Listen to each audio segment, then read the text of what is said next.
I'm gonna turn these off.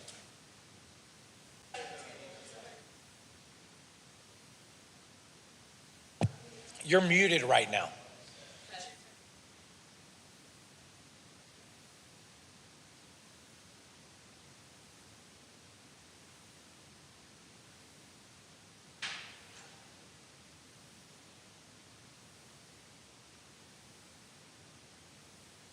How's everybody doing? Unbelievable.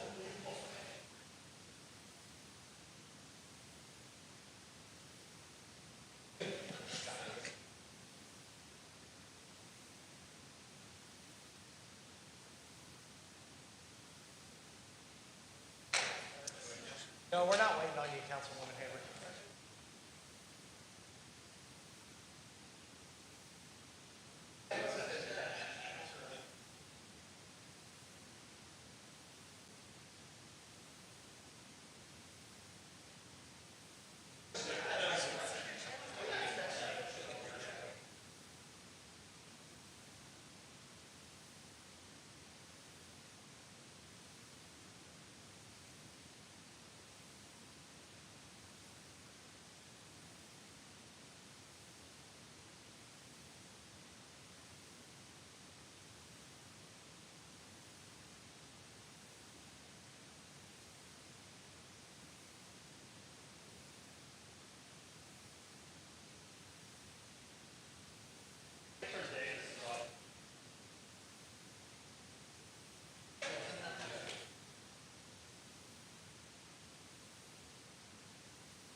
I think you turn them all on. We can hear everybody through here, so we can hear people.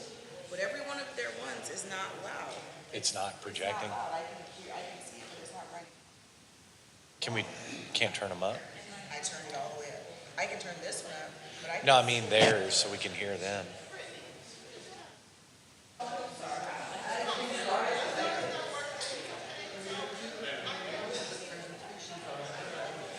Yeah, it's just gonna be me and James will come back here when it's his part. Let's go ahead and get started. Okay. I'll just start it from here. All right, good. All right, it is now 8:46, our pre-budget meeting for 2024-2025 budget year is now in session. And we'll go ahead and get started. Steve, floor is yours. All right. Thank you, Mayor. Sheila, do you need to take roll? Are you good? There are none. Okay, so we're good. So we are here for the 24-25 pre-budget hearing. This is our planning session, and to kick us off into our budget cycle, there's actually already been quite a bit of work done by James and his staff, but we're going to be full swing into budget here really shortly. And the intention of this meeting is to get with the council and make sure that we're all squared away on priorities and to discuss where we are headed prioritization wise, and to make sure we get feedback from y'all and that we're all rowing in the same direction.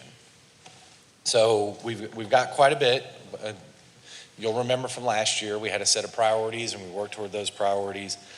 And we'll talk about it in a minute, but this is essentially a continuation of that. So we've got all the departments represented here. If there are questions, the smiling faces are more than happy to answer those questions. And I'm sure we'll have some good dialogue as well. I'm going to go through this presentation, and then James will get up and he'll go through part of the information as well. And then we'll have plenty of time all the way through for you to ask questions or discuss, any items you want to discuss. So feel free to ask those questions and stop us where we need to stop. And this is being recorded and broadcast, I believe. Okay. It is being.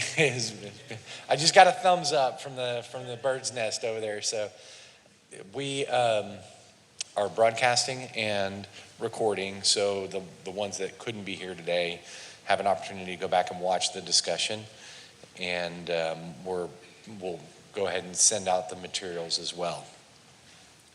So I'll go ahead and get started. And also, I want to say thank you to you guys for taking a Friday to be here. We will get you out of as quickly as we can. I don't expect us to have I don't think it'll be a really, really long presentation or discussion, but we'll get you out of here as soon as we can. And thank you for coming. So there we go. So strategic plan. Strategic plan has been a central focus of what we're doing and how we are trying to reorient ourselves and place a new emphasis and focus on our strategic plan. As you're aware, this is a timeline. We all came together on the 2nd of February and had a strategic planning retreat. We brought in Ron Cox from Ron Cox Consulting, and we had an opportunity to sit down, go through, talk about the priorities of our organization, our community, and also do a SWOT analysis with the entire staff. And it was a very productive day, and we're well on our way to putting together our updated and expanded strategic plan. On March 7th, we got together with just the staff and with Ron and further refined the plan. And so we were able to really kind of drill down, but then also kind of reorient some of the different categories in the plan. All the content and everything was retained, but we were able to massage it to fit better with what we're trying to achieve. In June, Ron will come back and we'll do a presentation of the final product, essentially. We'll bring that to the council, to a council meeting, and Ron will walk through it, and we'll ask for you to adopt that plan. And then in July and August, throughout the summer, we're actually going to utilize the plan to integrate with our budget and capital improvement program. So ideally, we want the strategic plan to be that central plan where we orient everything around it and refer back to it, right? And I'll talk about it in a minute, but the strategic plan should incorporate the budget and CIP, and it should reference back to the strategic plan and the goals we're trying to achieve through the plan. All right, so this is a chart. I've showed y'all this before, but this is just kind of a visual, it's a graphic that shows you strategic planning, right? And kind of breaks it down. We start at that 35,000 foot view with our mission and vision statements, and that really outlines what our purpose is. What do we do? I mean, why are we doing what we do? In the vision, that is it's the picture of our future and where we want to be in the future.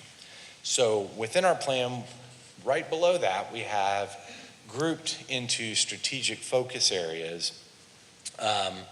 And that's kind of, what are the results we want to satisfy our customers and their needs and our stakeholders' needs. And below that, and associated with the strategic focus areas, we have policy/goal statements. And those statements, they're kind of the pillars and the main focus areas for the pillars of excellence of our business and what we do.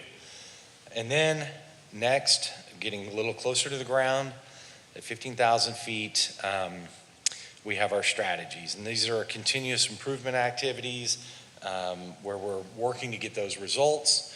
And even closer to the ground, we have our action steps. And those are the specific things that we want to do, like programs, expanded programs, et cetera, functions of departments, all those things that undergird the actual moving forward and achieving objectives. And then as you really get all the way down to the ground, evaluation. Eventually, I'd like to incorporate a performance measurement system so we can really tie it back and see if we're moving closer to where we want to be. But that's a little bit down the road. In a nutshell, I did this for you since everybody for all of our Air Force folks, and 35,000 feet all the way down to the ground, and that's landing, not crashing. So, all right. So one of the things that came out of the strategic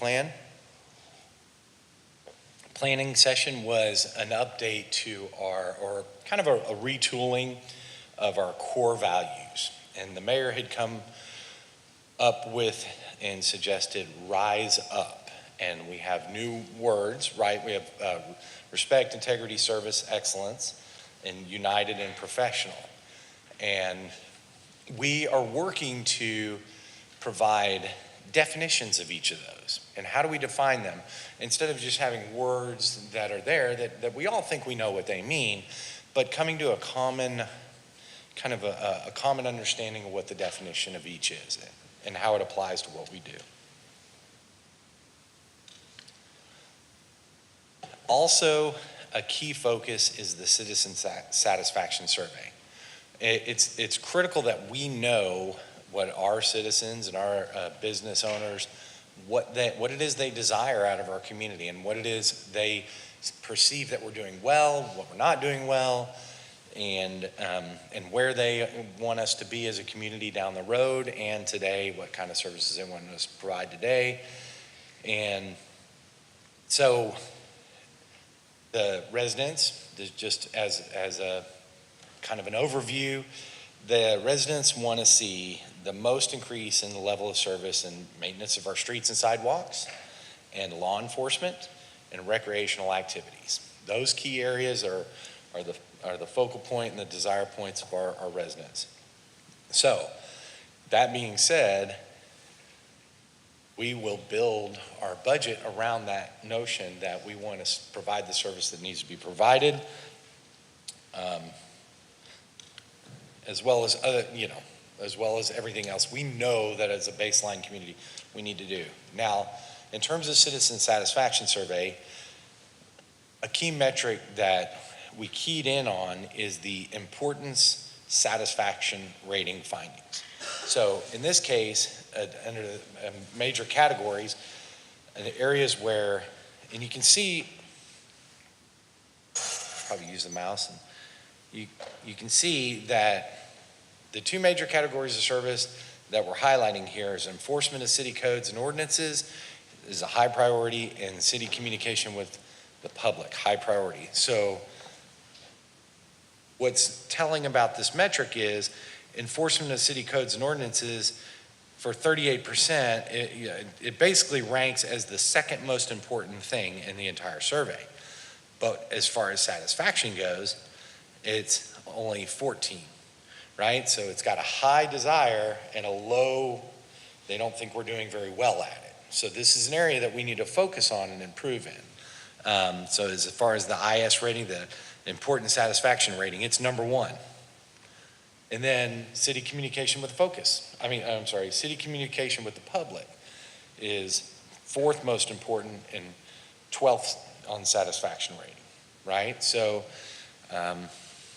that's something that, those are 2 areas that we know we need to focus on. Same thing when you drill down a little bit into the parks. So parks and recreation services, we have walking and biking trails, which is a very high priority, and availability of adult recreation programs and availability of youth recreation programs. So you can see these are very high priorities, 1, 3, and 4 in terms of desired or importance, and then satisfaction 8, 9, and 7. Okay. And then on code enforcement, kind of drilling down again to this category, enforcement of the cleanup of junk and debris, very high priority. Enforcement of mowing and weeds, grass, very high priority. As you can see, those are 1 and 2, and then the satisfaction rating is 2 and 4. So not quite as much of a spread as the others, but still an area we know that we need to focus on because it's still very important, and it's not quite as high in terms of the satisfaction rating. Then public works. Am I reading that backwards? So I'm sorry, that means that, yeah, no, I read it right, sorry. Correct myself there for a minute. So in Public Works, maintenance of major city streets, very high priority. Maintenance of streets in your neighborhood, very high priority. You can see there are 7, 8, and 6, and then 9, 7, and 6, and then 1, 2, and 3 in the important satisfaction rating. So we know that streets maintenance is a very high priority. And I will say that there's not much change from the previous surveys. They are similar, and there's some variation from survey to survey, but it's essentially the same results. So the desire and the satisfaction over time, we still need to focus on these areas and improve. Do y'all have any questions? I know I'm going through this pretty fast, so no? Okay, great. So just to give an update on 23-24 fiscal year, last time we were in here, we had 5 goals. So staff compensation was number 1. Infrastructure with an emphasis on street maintenance was number 2. And consolidated CIP, putting that together. And number 4 was improving our staffing levels, and 5, facilities. Update on number 1, as you're aware, we completed in implementing an ECI adjustment, as well as we did the class and comp study and developed and implemented a career progression program as part of the study's recommendations. So that was the 3rd component. So we successfully completed those 3. Our goal for this coming fiscal year is to stay in maintenance mode. Make sure that we budget for an ECI and merit and step so we can keep moving forward and stay at pace with the market. And then we have a review of other compensation-related items like certification pays and disaster pay, et cetera. These are smaller ticket items, but they're things that we feel like we need to review throughout the organization. Some departments have them, some don't. And then we also have, as far as disaster pay, don't necessarily have a policy in place that could help us if we need reimbursement from FEMA. So things of that nature, we are reviewing those now and intend to propose in the budget to address those. Infrastructure, so this year we added spam funding, an additional spam funding of $1 million, and then that was added to our $650,000 that was already in the budget. We also purchased equipment for the streets department, a pothole truck, and a laydown machine. That'll help us, in the past we had borrowed laydown machines, and the pothole truck, we were essentially going and picking up the hot asphalt and running out there and doing it as quickly as it can, or doing like a cold fill. But now this gives us the ability to take it out there and do the job right. So our goal is to continue to utilize excess fund balance in the general fund where we have it to be able to address those maintenance issues, and also report back to the council and to the public on a quarterly basis the condition of or where we are in terms of our street maintenance and the major street projects that we're working on. So it'll be something that is intended to be implemented this summer, but we'd like to carry forward and be able to come and report to the council and show y'all and show the public where we're making these improvements. Then goal 3, consolidated CIP. We're going to focus a lot of discussion today on this. We do have a draft document with associated project sheets that we put together. And our goal is to incorporate the consolidated CIP document into the budget process. So on an annual basis, we will run the capital budget development and the CIP development process concurrent with our operating budget development process, and then bring them to you each, in October. In the past, you've adopted a capital budget, but what we like to do, the first year of your capital improvement program is your capital budget, but we would like to bring the entire plan so everybody can see the prioritization, the schedule of implementation, and how we intend to pay for it.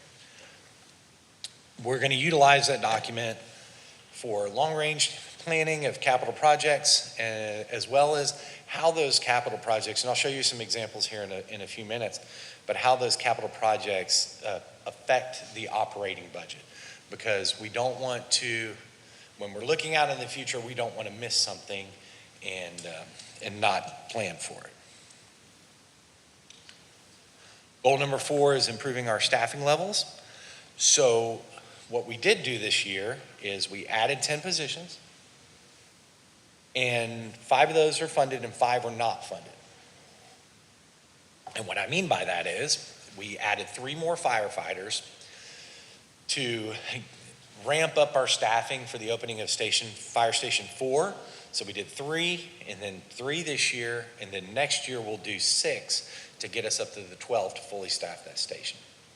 We added an administrative assistant in the engineering department and a part-time records clerk in the city secretary's office, and then 5 school resource officers, but we did not fund those because we're not quite to the point where we're staffed up completely.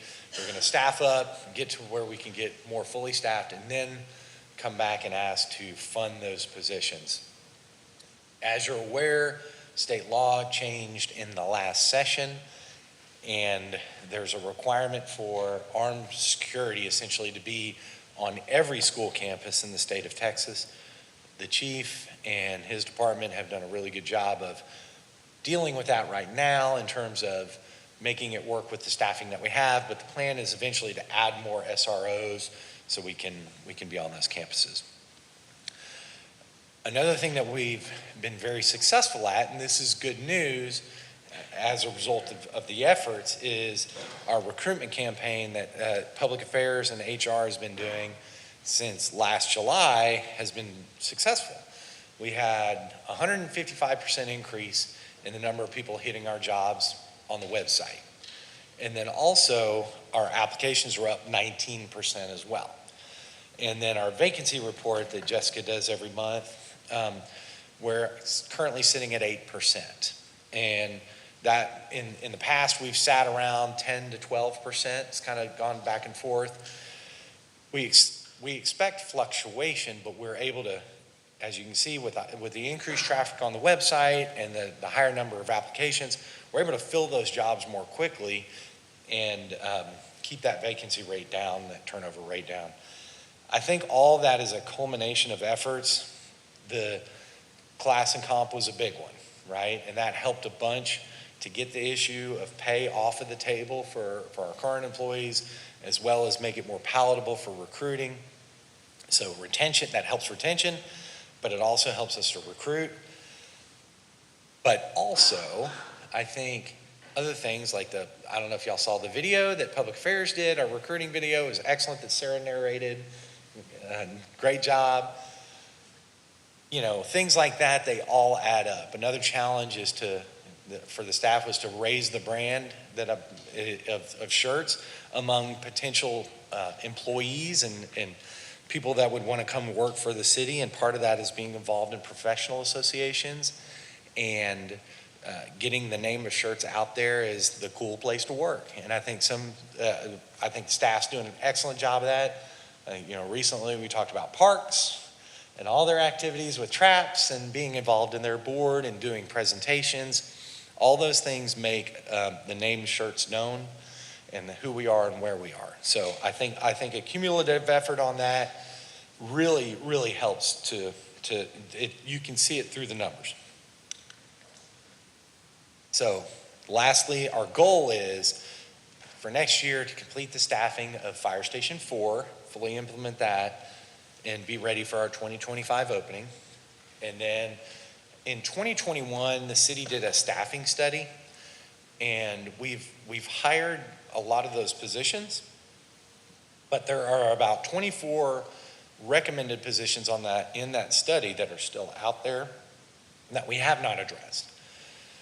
Since the study's 3 years old, we intend to go back and evaluate. Do we still need some of those positions?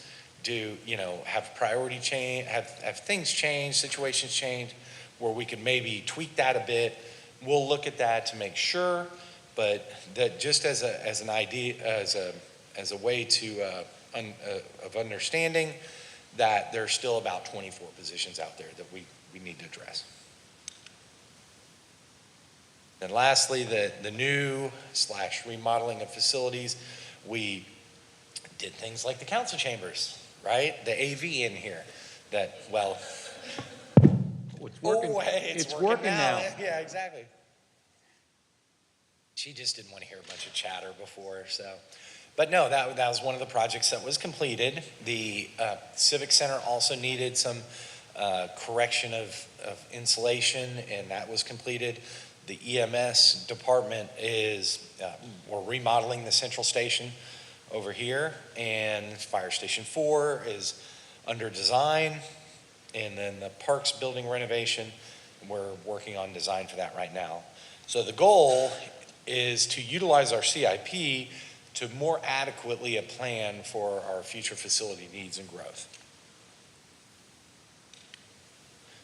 So this chart is just a reminder for staff and for everyone that participates in the budget process. It's the must do, should do, nice to do. And in case nobody picked up on it, it's green, yellow, red, like a stoplight, okay?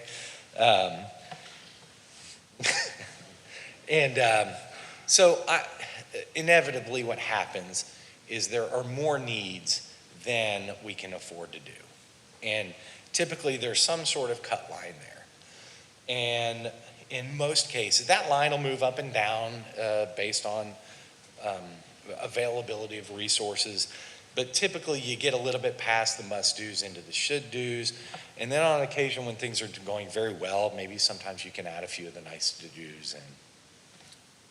Now, I show you this to offer the explanation that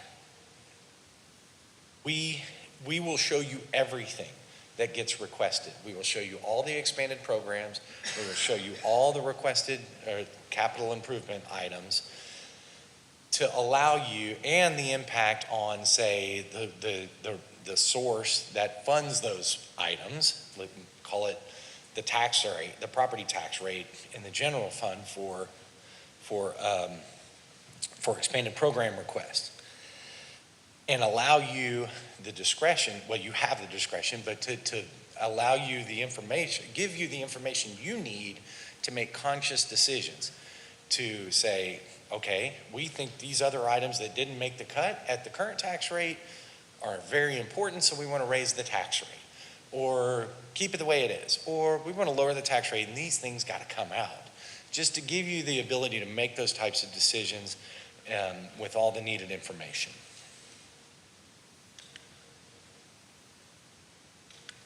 It was easy this year because we had compensation related items that pretty much we spent all our money on.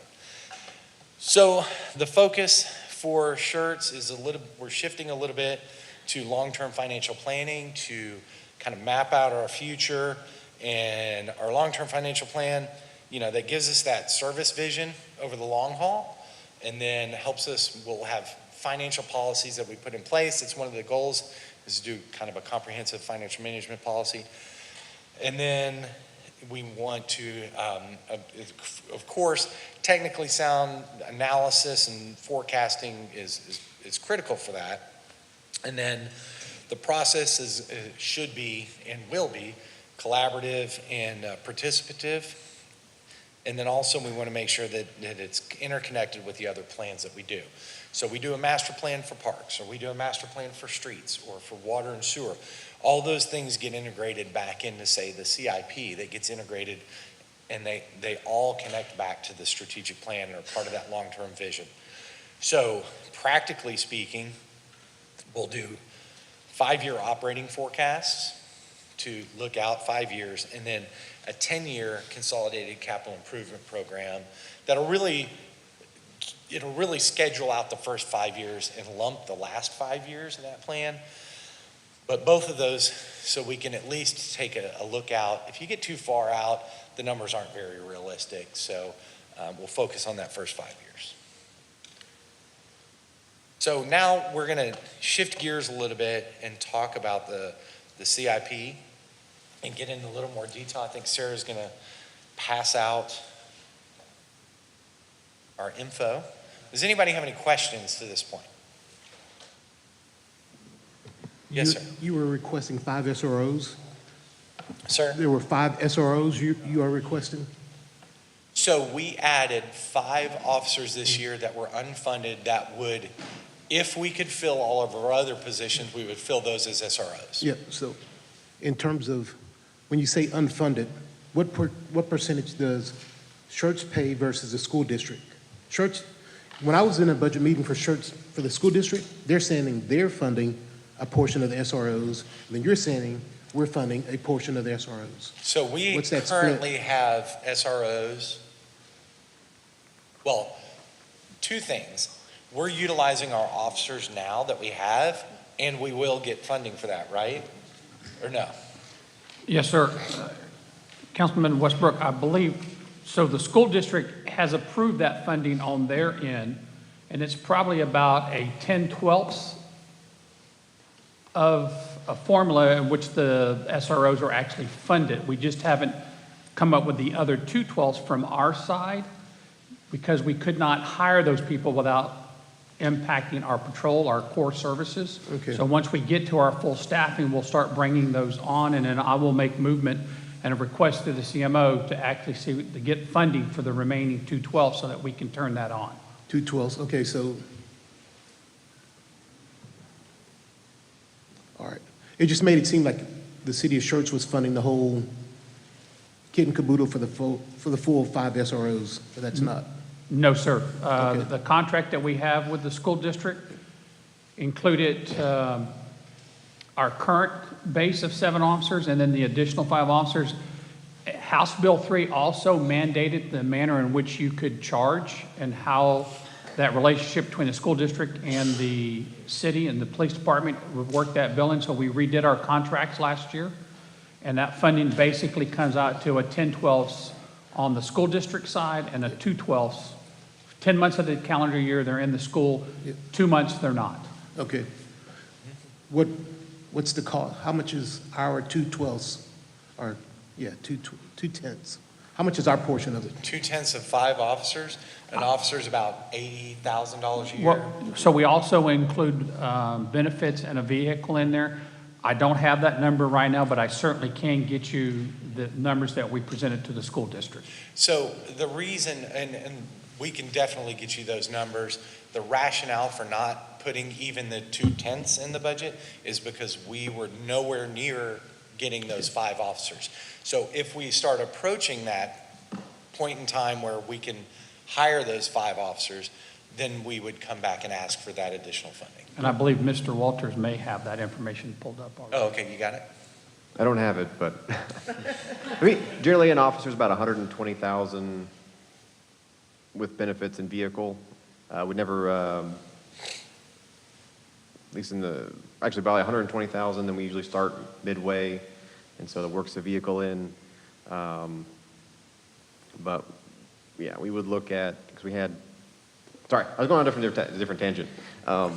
The reason we wanted to put these, it was requested to actually put these 5 positions in the budget to show the school district that we are committed, because, school district has the money. They wanted us to hire these officers and staff them. And then, of course, they're paying for almost all of them. But we didn't have the staff to fill those positions, but we wanted to show the school district that, yeah, when we get the staff, we'll be in there and we'll be providing those positions to them. And that's why they're showing up on anything. So it's a small dollar amount for sure, but it's more of an act of, yeah, we get you, we know we need to do this, and we plan on doing this.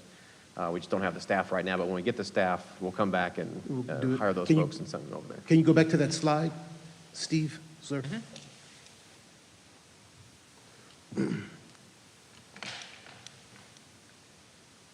The which one about think it's- staffing? This one? Yeah, that one, so latest. All right, well, thank you for the information in terms of SRO, 5 SROs. Are we not adding any more additional, not SROs, like police officers? Oh, go ahead. So with the 5 school resource officers, our authorized strength for commission personnel will stand at 75, and that's where we will move forward as any further evaluation if we need additional personnel. If we can fill those positions, I think we'll reevaluate, but I feel confident if we can get those positions filled, we'll be good at the time. All right, it's just that, it seems like, get me wrong, my short term here, so we did this one-day strategic planning session out at the ranch. I thought one of the top priorities, everybody agreed that we needed more law enforcement. All right, so there. And so we have additional requests for apartment complexes, new housing. One of the major complaints from citizens is safety and security and potentially for additional crime, which would necessitate more police officers. And then when we look at the budget, we see 5 SROs, but City of Schertz is paying for most of those, and most of those are accounted for during the school district. So it's not like those 5 SROs are going to be responding to incidents if there's an incident out in the City of Schertz. Those, for the most part, 80%, I'm sworn 80% belong to Schertz Independent School District. So I'm just trying to see, we're going to add 1 police officer. I don't know if that's consistent with the strategic belief that I thought we had put down or decided upon, from the strategic planning and are the needs of the citizens. That's just. So, sir, your point is well made, and I understand that. So I'm trying to first get to our full staffing level, and I do have a strategic plan for the next 1 to 3 years on growth, projected growth, which does include adding personnel to patrol, an internal affairs sergeant, and investigations to assist with these increasing calls for service. I just want to get us to our baseline first and then move forward. Even if we were to approve those positions, I couldn't fill them, and I may go a year and a half having a vacancy. Okay, fair enough. No, if you can't fill them, you can't fill them, but as long as we're on the same mindset that we do need more police officers to fulfill the needs of the citizens, SROs for the school district. Yeah, Yes, sir. I do have a strategic plan for the next 1 to 3 years on growth throughout the department. all right, thanks. And in terms of the turnover rate, is there ever I don't say cohort, is there any other measurement outside of, you said it was 8 to 9%, right? A decreased turnover rate, is there like historical data? You know what I'm saying? Not just the last 6 months, but for the last 6 months of last year, the last 6 months of last year. And is there a cohort to sort of say, hey, listen, is the average turnover rate for a city our size, is it 8 to 10% or is it greater? So it's not just what we're doing now, but sort of judging ourselves against other cities or towns. I'll defer our to size. Jessica on that. You want to come up? Come up so we can get you on the mic. Okay, I'm just gonna stand right here. Good morning. We absolutely do have some historical data that we can put together. This was just designed to give a snapshot of where we currently are, but we have been collecting and we have this data for several years back. Probably most recently spoke with Benchmark Cities, probably about a year ago now, 12 to 14 months ago, to see where others were doing. At that time, we were kind of hanging in. What we were seeing in cities our size was about 14 to 16%, and we were right around that mark. As Steve mentioned, we've definitely seen a downward trend over the last 12 months. As he mentioned, many efforts have gone into that, that I think has really been a success in terms of our recruitment. But I don't know currently where we stack up to other cities. I could certainly reach out and get that information. Okay, so that's good. I learned that y'all use benchmark cities, so I'll try to use that term from this point forward. So only reason I ask is sort of, for my way to judge things is the current snapshot, which you just provided, then trending data, which he has, and then sort of a benchmark or a comparison to other entities. And so I can sort of triangulate, decide if the information is legitimate. It is legitimate. I mean, I'm not questioning your. Well, we do have an 8% vacancy rate. Okay. So, Yeah. But if benchmark cities have a 70 or 90, then what does 80 mean? I'm just trying to I've been in this business for 30 years. I've never seen an under 10% Okay. vacancy rate. That's- I've never been in an organization that's been under 10%. It's just something we Typically, it's understand. anywhere from 15 to 18%. Most, Yep. you know, really, really good times in a tougher economy tends to go down. Yeah. In a really good economy, the competition is higher, so it tends to go up. So some of that could be an impact on it, but I've never been in an organization, even in a 6-month turnaround, where it's gone from 12% to 8%. Thank you, I appreciate it. Yes, sir.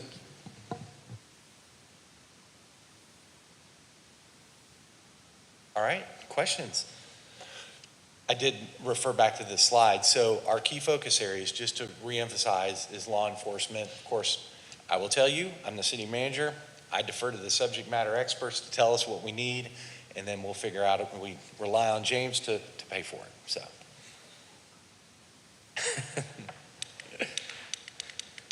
So I will click back here.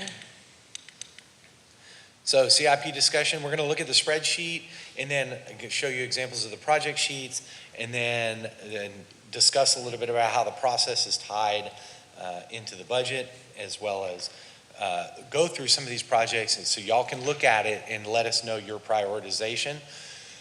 What we've given you is just the general government CIP. We don't have the water and sewer or the drainage, and prioritization wise, we'll develop a prioritization to give it to you, but in reality, those things we just completed, like yesterday or very recently, our water and sewer master plan, which has identified a whole series of projects that we need to incorporate into our CIP document. So we're still very early in the budget development process, and we have that information, or incorporating it in, but it just needs to be vetted and organized. So just some general comments about the CIP. Ideally, what we'd like to do is, and where we will get, is to have that schedule of projects over time, and then a schedule of funding that goes with that, and be able to say, in the case of the general government CIP, be able to relate back how that impacts the INS tax rate. So we're targeting right now to keep about a 15% tax rate, and how much can we add and pay for at that 15 cent tax rate. That may go up, it may go down over time, but what we want to do is, at least for our plan, kind of target that as that amount of tax rate. And likewise, with the water and sewer and the drainage, those are rate-based. So we will identify the projects and the amount of projects that we fund, and that funded, and then that schedule that goes with that, and how that impacts water and sewer. We'll get with our rate consultant, and how does that affect our water and sewer rates over time? Is it projecting upwards on rate increases, and how quickly, or if we do everything we say we're going to do, you know, what does that do to our rates? Or should we maintain more of a consistent rate, and, you know, et cetera. We will have a lot of options and a lot of ability to make more clear decisions moving forward on, hey, this is our plan for rate increases because we need to address these issues. And I will now jump over to the spreadsheet so everybody can see it. So, wow, that's giant, isn't it? This is the general government CIP. So you can see here, all the way at the top. Nope. Okay. So this first section, there are 3 sections to it. We have streets in the first section, and then parks, and then facilities on the back page. And it's organized as such. They're categorized individually, and then totaled at the bottom. And then there's a corresponding funding schedule, sorry, not to jump around too much, down at the bottom. And I'll kind of walk through the spreadsheet and show you how it works. So we have all of the street projects listed, and they're in priority order. Some of them are already underway, and some of them are out into the future. But our 23, 24, you can see those are. Steve, sorry to interrupt you. Can you zoom in, please? Sure, To- and you as should you're have. po- Right, as you're pointing, we're blind here. I'm sorry. Oh, okay, do you have a hard copy as well? Yeah, Okay. they're small. Well, let me zoom in. Okay, so, absolutely, I can't even see it. See, I put my glasses on. So, just overall how this spreadsheet works. You have the projects listed on the left. They're in priority order. And then, as you move to the right, there are, the subsequent 5 fiscal years. And you can see the schedule of work, right? It spreads out in those years. There's a couple of things there. It's a big, long list of streets. So we can't do it all next year. So we got to schedule that work out over time. And then the last 5 years are lumped into 28 future. And then you see the total out to the right. So these all total to the right-hand column and then total down here to the bottom. So in the next 10 years, we have identified $288 million in street projects. With a good chunk of those, $229 million, being in that second 5-year span of time. So next, on a year-by-year basis, I'm gonna actually shrink this down a little bit so we can see see it all on one page. On a year-by-year basis, what we would do is, we do the same thing for parks. We have our parks projects identified. We've got a schedule of construction, total, and then a total down here of $19.3 million. And then down here for facilities, same thing. We have, scoot this just a little bit to the left. We've got projects listed, the years in which they would be constructed, totals out to the right, and then a total of $65.7 million. So all told, between the 3 categories, we've identified $373 million worth of general government projects. Now down in the funding section,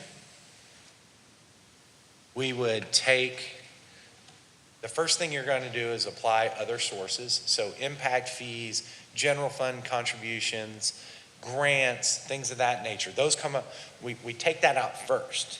And then the gap is filled by bonds. Okay, so in that first year, prior year's funding, we have general fund allocation, a couple of $1 million, $19.9 million in existing bond revenues, bond funding, and then an ending balance of 12.2. So this bottom section, this is what we'll do last. This is still being refined. These are not perfect numbers.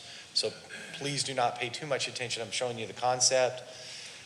So what we will do is we'll identify those sources to go with those different years in that schedule. So, but as an example, in 24-25, you see there's an operating budget contribution. There are bond proceeds of $37.2 million, and then grant proceeds $750,000, and then other sources of $493,000. Any questions so far?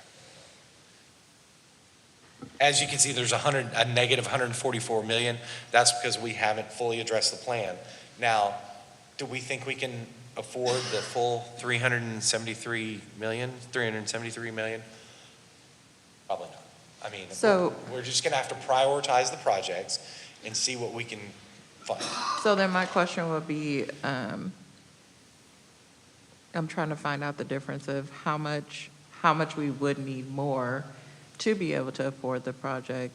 Then, unfortunately, I'm sorry to say, but Mayor, then the question would be how much would we need to bring up certain, taxes to accomplish this in a shorter period of time? And would that be something that we would be willing to do? I feel like from a city standpoint, our city wants to see things done a little bit more hastily.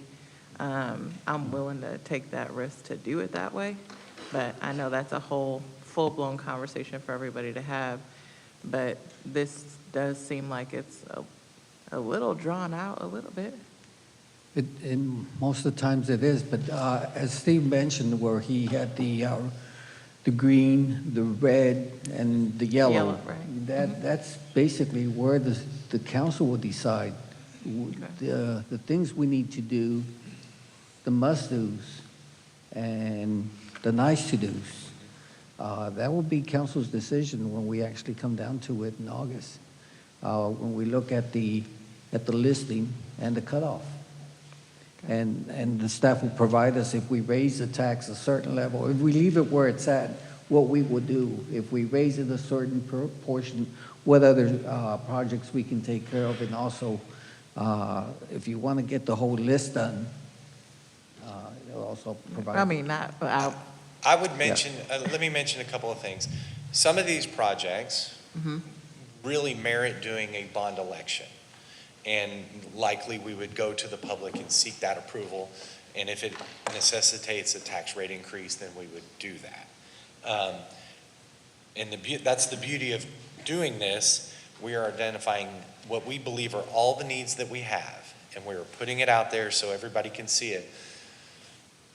In short order, we'll be able to project out what the future tax rate impact will be if we did all these projects. And we'll be able to show you, you know, this will increase the tax rate that much, or it won't increase it, or it'll go down, you know, whatever the case is. But as a staff, we want to make sure that you're aware and that the public is aware of everything that's out there that we have identified as a need. Now, are they going to be in that pyramid structure? Yes. There are certain things that are higher priority to the community, to the council, to staff, than other things. So it's all part of the process. And we just, the intention is to be able to work through that and to be able to organize in a way to be able to make conscious decisions. so how are we figuring out what, because what happens when it's a contention between what's more important to the residents versus what's more important to us? I mean, how do we figure out and weigh that into a little bit more of a even feel?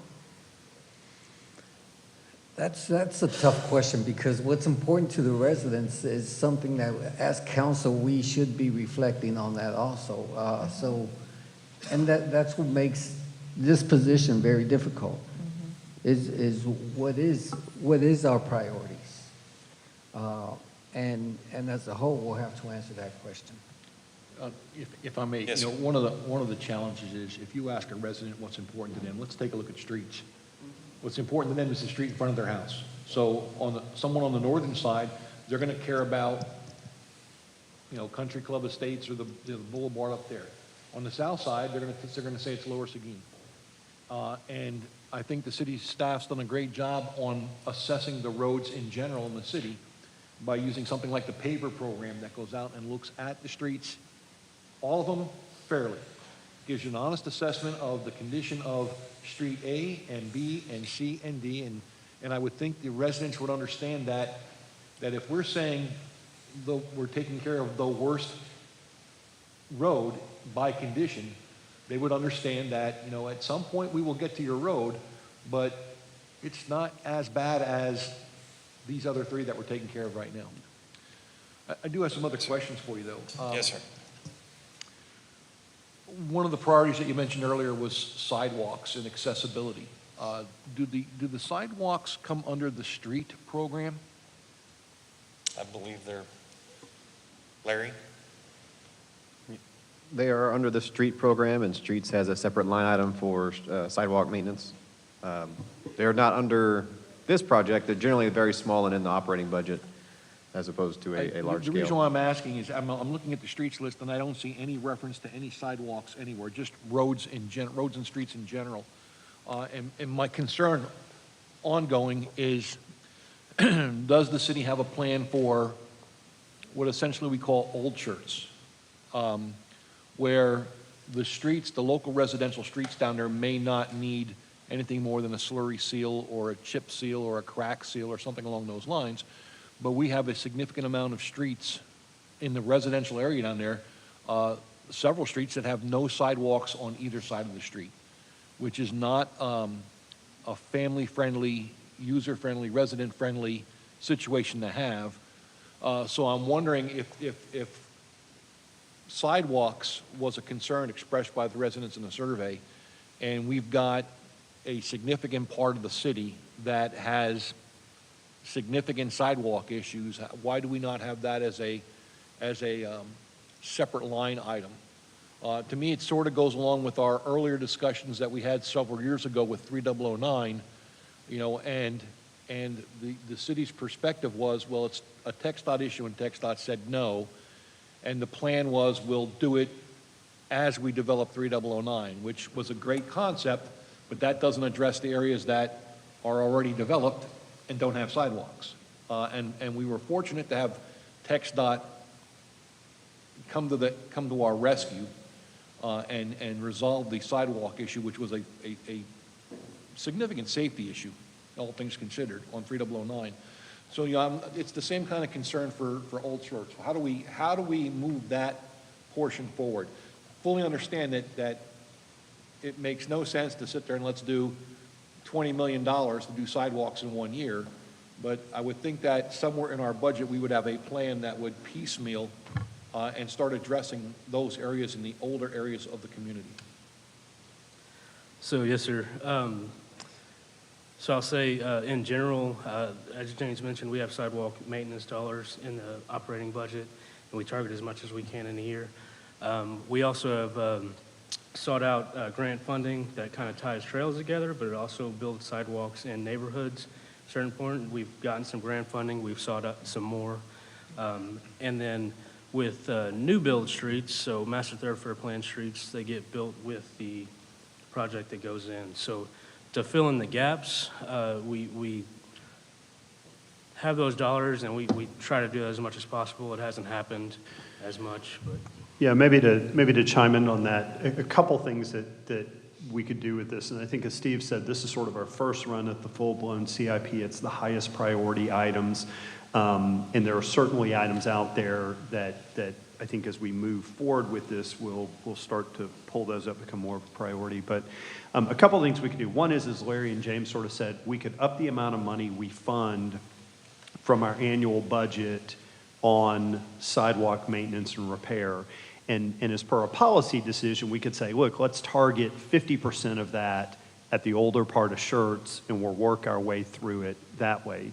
The other way we could do it is essentially say, no, let's make a bigger push on it, and then we would list an item or likely items anticipated to not be every street in old part of Schertz in 1 year, but we'd say, let's go through and we'll do 10% year one, 10% year two, 10% year three. So literally every year you see this old sidewalk repair for whatever amount of money, and the goal is over 10 years we will have worked our way through, funded it this way, and tackled that. And I think that's part of what the retreat is for, to get council to sort of start saying, hey, the sidewalk thing on the old part of Schertz is priority. Go back and let's figure out a couple of plans for it. Come back to us, let us look at it and figure out how we want to attack it. So the question I would say is, for council, would you want to kind of knock the sidewalks in old Schertz out in, say, a 10-year window, a bond fund, or? I think it's a great question, but until we see the numbers, So, you know, I would like to see, you know, what is the linear feet of sidewalks that don't exist in Old Schertz, but again, in other neighborhoods? I mean, I can't think of too many other neighborhoods that have significant sidewalk issues. I mean, obviously, you know, we talk about Main Street, and there are some sidewalks that are no longer ADA compatible. Their tree roots have pushed them, and I understand the maintenance of a small section of sidewalk that is damaged or cause a problem. But, you know, I could be wrong, but I can't think of too many places other than maybe the residents on the other side of FM 78, which again is considered to me Old Schertz. If you look at the original center part of the Schertz, I'd be interested in seeing what is the current shortfall. You know, how many linear feet are we talking about? And then I think we can have that discussion of, well, is it worthwhile to do a bond to do all of it, half of it, or anything else? But until we have a full picture, I don't know. Agreed. Well, I think If I may, this is exactly the type of discussion that this is intended to generate. Right. Right? To be able to come together and say, you're looking at the list and you're saying, I don't see sidewalks on here. Because quite frankly, it hasn't been a priority to go back and backfill those old neighborhoods. And if it is a priority, then we need to make sure it gets on there. And I mean, if you're gonna do all of Aviation Heights or Old Schertz, it might be $1 million or whatever. That's our job to go back and find out the data, put together a proposal and say, this needs to be on the CIP because among the council, y'all think it's a priority that we need to address. So that's precisely what we'll do, is we'll go back and figure out how much does it cost to do all these neighborhoods, what neighborhoods need to be done, because obviously if we're doing a wholesale changeover, it's gonna be more than just our regular maintenance or something that we can wedge into the operating budget. So we'll take duly noted. You guys are on board with that. We'll go back and include that as a project sheet, or a couple of project sheets, really. Got a second one. Yes, sir. Looking at the facilities, We're not down there yet. No, I'm just kidding. Totally kidding. Totally kidding. Yes, sir. Go keep us ahead. here all day. I'm here all week. Okay. Yes, sir. Going on to facilities, we have Fire Station 4, 5, 6, we have a lot of remodels on there, but not too long ago, we had a presentation from the staff on facility demolitions. The old animal shelter, the structure that's up on Live Oak, there's one down on Lower Seguin, and I don't see any reference there to the costs of facility demolition. So I think, Go ahead. I think the plan on that from Chad, and I may have even pulled it, is we weren't going to bond fund it. We would fund it through our general fund dollars coming up because we need to get those knocked out within the next year or so. No, I understand that, but I Yeah. mean, but the SIP program here shows all of the different areas like general fund or bond or anything else. Right. And I don't see anything on there for demolition, so I would like to see as soon as we get the numbers. I know you were talking about having them assessed because of the potential for asbestos abatement and a few other things. But I think that's something that we ought to look at and see if we can Right. So let me consider clarify. that going forward. Even though it shows contributions from the general fund coming over to the CIP, these are your larger scale items. There's no definitive cutoff on how much money, it's got to be on the CIP. But an item like that, if it's $20 or $30 or $40,000 to demo those and clear it, we'll just absorb that in the facilities budget and the operating budget. So you won't see it on here. But if that's an item of interest and you want to see how much it costs to do those, we'll definitely bring that back and report it to you. Okay. And then my last one is under parks. I'd be interested in hearing from the Parks Board on their vision, their input on parks renovation.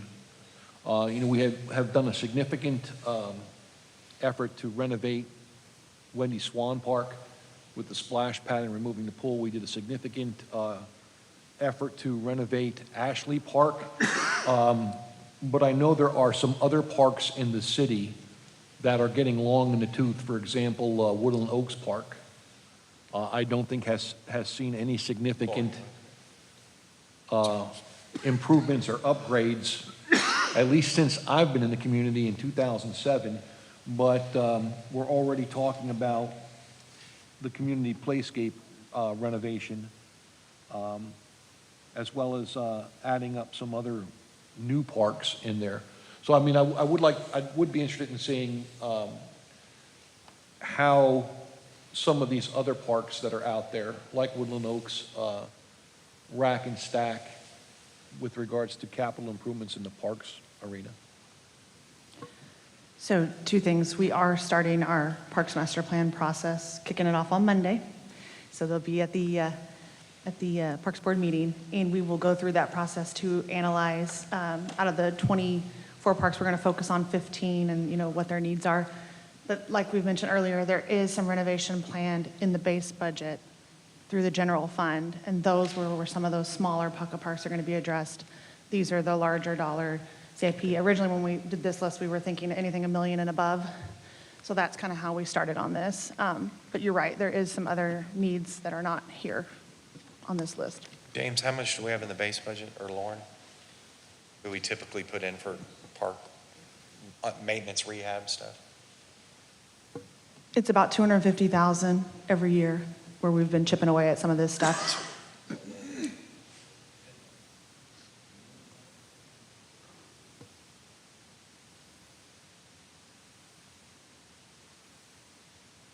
Is that it? Yes, sir. So just a statement and then a couple statements. I remember we were going to do the sidewalks over there behind Arlen's, but we took that $65,000 to put into Old Weiderstein because of possible catastrophic failure. So I guess trying to find out what the budget is for sidewalks that we just have in general to do, because I know even in Belmont Park, there's a list of sidewalks that some of them are, you know, the ones that were put in, they're leaning, so they're no longer like pretty much ADA compliant because if someone's on a wheelchair or something. And so I know that there's a running list and we do those repairs. So just wondering what that budget is and how do we do that? And then the second one is, I guess in looking at this sheet, as we've asked questions, most of this is probably that high level, what's going to cost us a lot of money that we have to bond for. It's not the little things that we can absorb within the general fund, correct? That's exactly correct. Yes, ma'am. So Larry is going to address the maintenance issue or the maintenance level issue. So for sidewalk maintenance dollars in the budget, and I'm looking for clarification, $90,000 is, I believe, our sidewalk maintenance budget for the year, which is, again, we try to target, we try to make it around the city, those worst areas, as you mentioned, and then we fill in some gaps as we go. So we have filled in some gaps, particularly in the older part of town a few years ago, but we've been targeting maintenance of those really bad areas. So that 65,000 wasn't from maintenance because they were being put in, am I correct, for the neighborhood behind Arlen's? Using maintenance as a general term, but we have a dollar amount in the budget, which I'm looking at right now, to address sidewalks, either fixing existing sidewalks or add new ones. When we say maintenance, we're not talking about a capital improvement project where we would say go do Aviation Heights. You know, I mean, that is a big capital improvement project where we would go in and, man, you're laying down a bunch of sidewalks. This is more like we're cutting out some linear feet, pouring some new concrete, you know, that kind of thing. So yeah, we have $90,000 in an account called sidewalk maintenance, which would include fixing existing sidewalks or putting down some new sidewalks in stretches where there are some that are not there. I had one question concerning the soccer field. I mean, you have 1.3 million, and that's projected for 2027. Their need is only 2 lights. Why are we doing the whole soccer field when they're only requesting 2 fields lit up instead of the other 10? So the group that we met with, Graca, is one of the League Alliance members. So there's other clubs that play there, right? The Lions Football Club is also a member of the Alliance, as well as the YMCA, as well as the city. And we do, you know, we're starting to do more recreational activities, like per the citizen survey. So we had a lacrosse camp, we have flag football, we have some other stuff going on out there. So the goal is to be able to light the whole field as originally designed. However, you know, it was value engineered out because of cost. Excuse me. So that's the plan. Again, we've been phasing a lot of things per Councilmember Davis's point. You know, we've been doing a little bit here and there, but we really wanted to try to plan for some of these bigger projects that have been missing, and that's why we've been recommending that. But as you pointed out, there's so much usage right now, but you're holding off 2 years to take care of this issue when you can address some of it by taking a smaller portion and fixing the need for it right now and not wait 2 years. Yeah, I'd have to agree with the mayor. I mean, I can see funding a design request to say, what would it take to do the entire lighting project? But I don't quite understand why lighting it can't be phased. I mean, you don't have to go out and buy poles and lights to do the entire field all at once. You could design it, light up 2 fields, then the next 2 fields, then the next 2 fields, and work your way through there over a period of time versus kicking the can down the road until a potential bond or large funding project. Right, yeah, it absolutely can be phased, and that was the discussions we've had at Parks Board. Again, with the phasing, we have limited resources, so what do we want to phase first? And these other things, the other smaller projects, Windy Swan, the splash pad, all those things came to the forefront above the soccer complex lighting. But again, we'll go through this process. Every year we reevaluate at the Parks Board, what do we want to focus on? If lights came to the top, we would begin to phase that in using general fund dollars. That's just not the decisions that have been made through Parks Board at the time. If we can, take a second look at this one, because, 1.3, 1.4 million is harder to swallow than just what is the cost for 2 lights at this point. And as you know, that the need is there right now. The need is there right now is basically what you just expressed to me. So Right. we need to address the needs and what's nice to have. And again, Mayor, I will say, and council, this is the forum to discuss these types of prioritizations. So if your priority in this case is to say, phase it in and do the 2 fields they're requesting now, we'll make that adjustment. We're looking for that kind of feedback. This is the forum that we're trying to get that kind of feedback from y'all so we can adjust the CIP to take care of it. So I'm hearing that is something that the council desires to do, is to maybe move that up and phase it in and start addressing it, say, next fiscal year.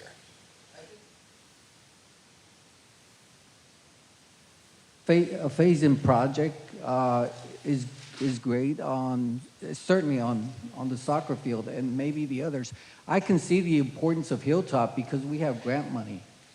And that needs to be a priority. When someone else is helping you with the funding, I agree that priority has to be up there.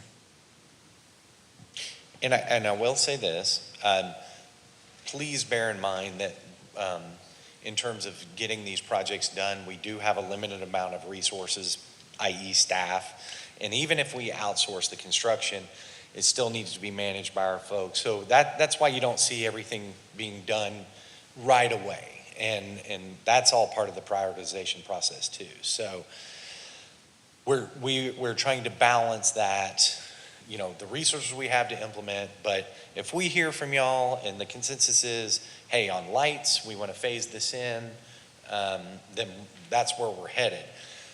The other thing I would point out too is that some of these, you may not want to phase in, like Community Circle, for example. There are different components to Community Circle, but does it make sense to kind of master plan it all together and do it as one big project? So, that's another discussion we want to have, that, make sure that we get a consensus from the council on something like that. So, what were some of the, I like that. What were some of the metrics and decision-making sort of factors in determining that to implement the lights all at one time? Like, is there an economic component to it? Like, if we phase it in, are we going to lose any revenue to any soccer tournaments? No, sir. I mean, we have potential to expand the tournaments that are happening there right now, into later hours. But the reason we didn't want to phase it again is because we've been phasing everything. There's other things that are not on this list that we're phasing in currently. So if we make this decision, which we can, it bumps out all those other things that the Parks Board has decided they wanted to do within the base budget. So that's what we're discussing. Yes. Phasing in generally will cost more because you're not getting an economy of scale of doing one big project, turning into 4 smaller ones will generally cost more if you add them all up. So after going to the Economic Development Conference, and I know we're looking at funding, if we're having soccer tournaments in there overnight, couple of nights, on some of this, can we use that hotel tax to do that? And then talking with the gentleman, I can't remember his name, but I have his card, that legislation, when the legislators come back in session in 2025, they can write in that legislation that we can use that funding for those lights because we can prove that we have heads in beds. And so is there any way that we could do that so that it doesn't seem like we're waiting 2 years out? Got a slide for that later. Just, Oh, no, sorry. I'm just kidding. No, there is a slide. No, I guess I'll expound a little bit on your question. There are other alternative sources that we're trying to seek out to offset that cost.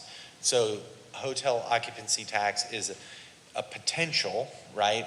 As it stands right now, it's a little difficult to try, to tie those two together and use it for the lights. Just knowing about hotel occupancy tax. An easier one would be the 4B sales tax. And economic development has a quality of life component. So that is on a slide later that, the intention is to discuss with the SEDC funding possibilities where they could take on some of that burden. I know you're in finance, so you know all of these answers. But when I spoke with him specifically and was saying we needed lighting for that, because of that, he said that would be a specific thing that could be done and the legislatures would pass it. Oh, yeah, okay, I'm sorry. And then the second part of your question about getting bracketed legislation Right. passed, which Schertz would fall into the way they would bracket that legislation, and it would allow us the ability to utilize utilize HOT for parks. So yes, that's definitely a possibility to go to the legislature, see if we can get legislation shepherded. Of course, we got to wait until the next session, and then after that. So Yeah, and I'm going to be trying to push us being able to use tree mitigation for something else because everybody seems to have that money that grows and have no way to spend it other than replacing trees in parks and medians. and to that point, there are a variety of revenue streams that are limited in terms of what you can spend it for. So it's incumbent upon us to try and find those ways to spend that money, because the money is there for a purpose and we want to put it to work for that purpose. No, going back to the phase-in, we're looking at the skate park. That's also a phase-in project, I think, that we can look at. And I realize it does cost more. But when you look at the soccer field lighting, it does have an economic impact on our city. When you have people staying in our hotels, when you have these tournaments that are here and they're visiting our restaurants, our eateries. I actually was notified when they were having a tournament, and these restaurants are packed. These hotels do have heads in beds, and it does have an economic impact on us, although the city doesn't benefit because they're using our streets, our sidewalks, and everything else. But the heart of the community is also the businesses, because that money is coming in here, and it's money from other places and making an impact. So, we have to look at the overall impact on these things. Yeah, like I said, the city may not have a big financial gain from this, but technically we do. When they visit these restaurants, that sales tax revenue comes in. So, thank you. So Mayor, let me ask this. Do you have a proposal in terms of how you would like to maybe see this different? No, like I said, the grants, I think the priority has to be on there. The grants are very important, but I like to see exactly which ones may have a potential economic impact. The skate park does not.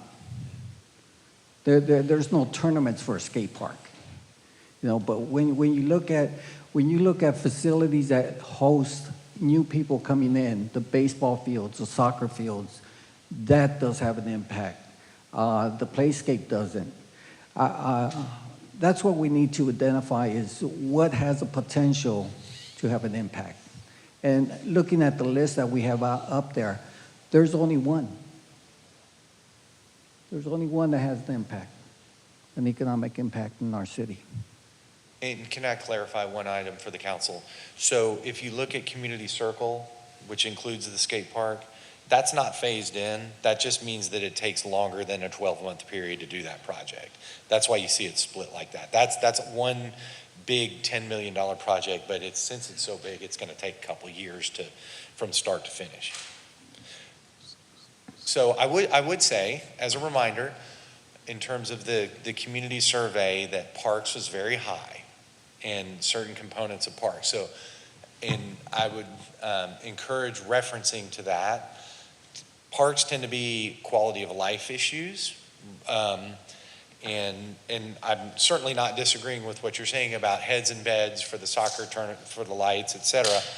But just about parks in general, it's a high desired need, but they really don't add any economic benefit other than the quality of life in your community, which in turn is a big economic benefit. It's a place that people want to live because you have an amenity like that. So would you like to see us, so am I hearing that you would like to see us maybe move up some portion of the lighting project? Yes, I would. I would, at least 2 soccer fields. I think that's what they had requested when they had that discussion with me, is to move it up right below Hilltop. And if that's the consensus of the council, we can certainly make that adjustment. That's not a problem. I hear a lot about the soccer fields as well, you know, and I know that that's a well-used park asset. Excuse me. So I agree, you know, a couple of fields now versus later. Certainly. Yes, sir. I'm not opposed to it. Okay. I'm not opposed to it either. Thank you. All right. Sounds like we'll make that adjustment. Yes, sir. And again, I point to the process and it's working. So good. One quick question, Sue. Yes, sir. Out of all of these projects, you've talked about the must-do, the sort of the Moscow must-do, should-do, can-do, whatever. So which of these are the must-do? The must-dos are the 6s, right? Because they've already got bond money? No, these are in priority order. So I would look at, in terms of the pyramid, I mean, I would say pretty much everything is on here is a must-do, should-do. You know, there might be a couple of nice-to-dos, even that made the list, but this is, they are in priority order of what we think we need to get done first. From top to bottom? Yes, sir. Okay, so, all right, I was just trying to figure out where Fire Station 4, 5, and 6 come into play. In Fire Station... So they're out, I think they're outside of the window, the 10 years. Well, Fire Station... Fire Station 4 is 24-26 completion date, so that's gonna... That one's ongoing now, right? So we're doing 4 right now. And then I'm not really sure why 5 is outside of the window and 6 is not, but we can tweak that. What are we talking about in terms of, this is saying $15 million, funding source, bond, 15 for bonds. That's an excellent question. And if I could take a moment, because I neglected to, yes, ma'am. Oh, go ahead. I neglected to show y'all the project sheets, examples of the project sheets before we got into the discussion about the projects themselves, which I'm happy to stop and then show you kind of like that breakdown of that 15 million. okay. No, it's no problem. I was just making sure it's still an accurate amount. I just know costs are increasing every time. I know we've run into cost, overages for the city of San Antonio, but the city of San Antonio, I will say, city of San Antonio did, they toured the fire station number 3 over here off of, Lower Seguin. That's an award-winning station. I think y'all got an award for it, I think a couple of years back. So y'all did an amazing and great job for it. And so sort of kudos to, I think it was a different chief, but you can take credit for it. It's a great station. I was just making sure that. Scroll down. All that belongs to Chief Long. I'm just making sure that our stations will continue that same quality standard at 15 million, that's all. We will absolutely do our best, absolutely. Good. So if I could maybe stop down for a second, or we can ask. These are questions from Paul Michaelusko. Oh, okay. You phone a friend? No, I'm just kidding. Well, he I'm has kidding. questions that he's watching. Yeah. So he wanted to know if there was going to be expanded parking for the soccer field, and he didn't see Maskey Road as a road project improvement. So he has those concerns. I'll defer to Lauren on the parking, and I guess Kathy, or is that a?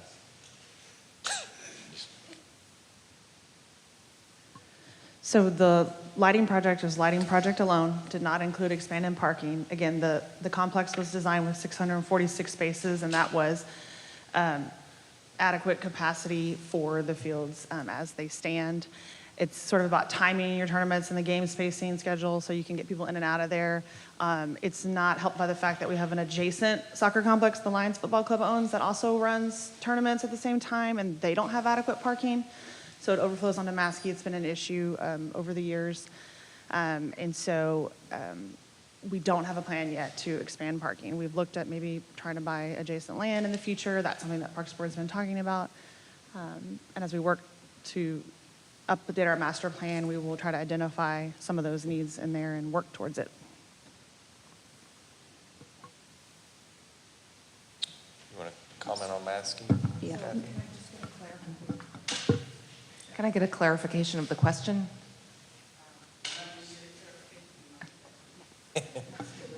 So if it's not seen Maskey Road on the list, it is on the list. It's probably 3/4 of the way down, below Graytown and above FM 1518, north of FM 78. It's scheduled out in the future though, so. Hopefully, if that didn't satisfy the question, we can look further into it.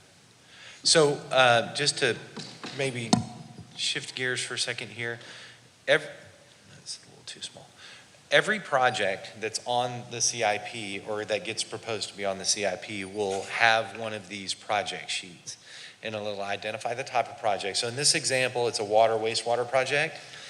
And it's the 1518 utility relocations, and the project manager is the engineering department, one of our engineers, and then the location description is 1518 between 78 and I-10. And you can see each one of these will have a project summary. It's kind of a little bit of a written. In this case, it'll be like the relocation of water and sewer utilities to avoid conflicts as part of the TxDOT FM 1518 improvement project. Has water, wastewater, et cetera, et cetera. So you come down a little bit further, it has the start date and then the projected completion date and the funding sources. You can see here it has prior appropriation.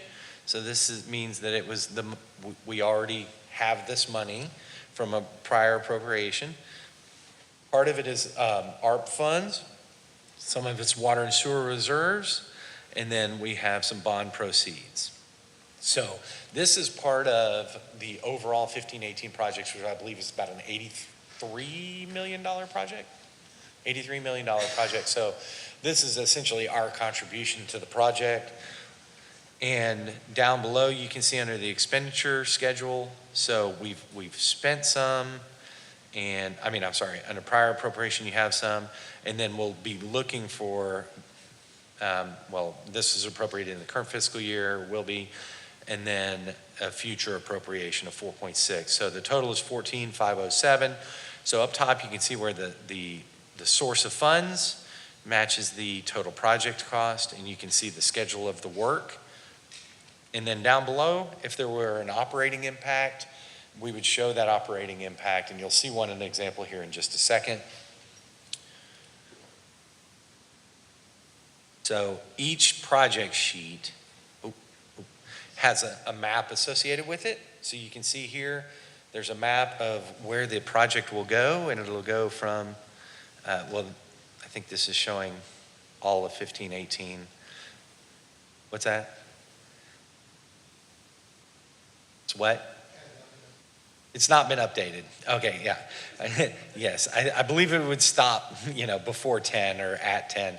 So essentially, the point being is each one of these projects will have a map with it, or maybe a graphic if it's, say, a building, and a map to show you the location. So here's one. This is the Community Circle Park, and you can see this one shows that, yes, we would, now, it shows EDC funding on here, because that's a possible funding source. That does not mean that the EDC is committed at this point in time to fund that part. We are using this as an example to show you guys what it would look like on a project sheet. So out in 2026, fiscal 2026, we'd have $4 million in bond proceeds, 6.3 from EDC. And then the actual construction schedule, like I mentioned before, stretches over the 2 years, and total project cost is $10.3 million. And then on the next page, Lauren has included a graphic that I believe is from a previous Parks Master Plan or some such, that would show what it would look like to do Community Circle Park. And I think in this case, we would probably maybe add a map too to just show where it is in the city. I believe we have one more example, Fire Station 4, and you can see project manager's Greg, start date, projected completion date, and then the funding has already been through a previous bond program, and you can see the construction schedule laid out over time. And then in terms of the operating impact, if you see down below, you see 400,000, 520,000, and 100,000.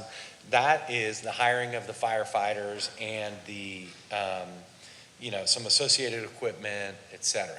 So whenever we have, you're not going to see numbers in there for every project. Like when we add a road, there is an O&M impact, but it's not something that's going to be outside of our long-term financial forecasting, inflationary type increases.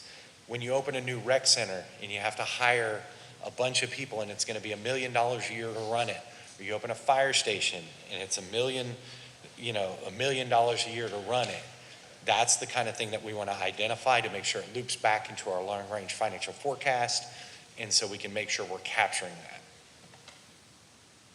Any questions about the project sheets? No, not necessarily. So for 2024, for the fire station, it'll hit $520,000. We'll hit our fund balance, is what you're saying. Well, it's essentially funded with ongoing revenues. Ongoing revenue, okay. Just to understand, so we've talked about the 5-year deal, and that's a continuous 5 years rolling over and over and trying to prioritize projects, right? That's what we're. I'm sorry, I missed what you said. You talked about. This is the project list, right? Yes, sir. And it's the 5-year span? Yes, And sir. so we're just trying to decide sort of whether some projects move up and some projects move down throughout the 5-year time span, or no? So yes, that is part of what the exercise does. Yes, Is okay. prioritizing those projects. You might see something on there, like soccer lights, for example. We had it as a project 2 years out, and then doing it all at once for the whole field, but the prioritization has shifted, and now let's do 2 soccer fields next year. So what we would do is move the balance out a couple of years, and then make sure that we do those 2 fields next year. So that's part of the exercise, what you're saying. Or there's Yes, sir. sidewalk program that's not shown on there that maybe we want to add to it and then prioritize it. That's a part of this as well, so. Correct. Now we may have a Yep. sidewalk project to add to the list now. Okay. Compare. Yeah, we will. We'll come back we'll go identify those neighborhoods that don't have sidewalks, and we'll do project sheets on them and figure out the cost and cost estimate, and then it gets added to the list. When you do sidewalks in old Schertz, will that require like sort of taking somebody's land or their front yard to do sidewalks? Because not everybody has sidewalks. I'll defer So do to we have to take Lisa or land somebody from on them? that. I'm not really. We'd have to go look at it, but yeah, we could need more right-of-way, but yeah, it would be, even if it's in the right-of-way, it's the area they consider their front yard. Yes. Behind the curb, yeah, but in some cases, perhaps we would need additional easement to fit a sidewalk in. Okay, thank you.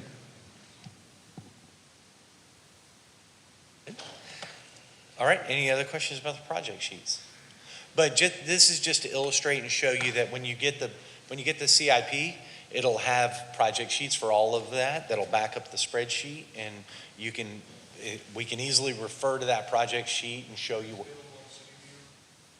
It'll be on the website when we produce the CIP. Thank you. And we don't have the complete product put together because, like I mentioned before about like water and sewer master plan, there's still things that are going to come into this as we go through budget development. You know, because we're on the front end of budget development right now, but there'll be a sidewalk item added. We'll make tweaks, and there may be a couple more projects that pop up here and there that we'll need to discuss with you. All right, questions? Good. I hope this was helpful for staff, and I hope it was helpful for y'all as well. So I'm going to flip back over to the PowerPoint. So we reviewed the spreadsheet, the project sheets, talked about how it's tied to the budget, and then also talked about your priorities. I would encourage you, if you look at this and you see other things that you think might need to be moved up or down, or we'll have other opportunities to workshop and to talk about that prioritization when we meet later in the summer. So, all right, let me full screen this. Where's the full screen? Bottom right? Down higher, this one? I don't use this version. What is it? Full screen mode? Okay, all right. Okay, so kind of to follow up on the discussion with the CIP, other items we have potentially SCDC funding for some of the CIDC projects. So staff intends to run that through the SCDC and get a commitment of willingness to fund projects that are eligible. So just as a reminder, it can only pay for certain things. So we will approach the SCDC about those certain things and lay that out for them. Another thing that I want to point out here is the last two items, SSLGC and potentially CVLGC, and then the South Plain expansion. So that's referring to Schertz Local Government Corporation. They're our main water supplier. There are capital improvements that they will do that we won't see on our CIP.